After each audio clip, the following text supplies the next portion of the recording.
Мен офисқа келдім. Офиста бізде бір мықты тоже консультант лидер отыр екен. Қараңыздаршы, жасы қанша деп ойлайсыздар? Біз әңгіме айтып отыр, я енді сұрасам, жасым 60-тан кетті дейді. Представляете? Мен ойлап тұрмын, примерно 40 плюс деп ше сізді. Қанша жылдан бері Сайберин Ванстың продукциясын ішіп жүрсіз? Ой, мен бір 10 шақты жыл болды. Осыны алам, өзім алғанда, осы подряд алам, бір жол біреуін алам, бір жол біреуін алам, іше беремін үздіксіз. Неке?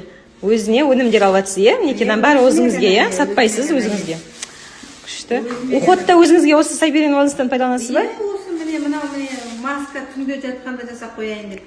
Крем маска. Бұрын біздің бұл норковый бір кремі болған. Соған ұқсайтын ол. Күшті. Біз жұмыстан шаршап келгеннен кейін бетімізді жуып.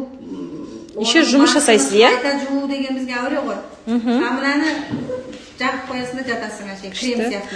Қандай өнімдер ішесіз? Айтыңызшы бір-екі отзыв жылдам. Мен несін бәрін ішемін. Ана селен, таурин, қымбат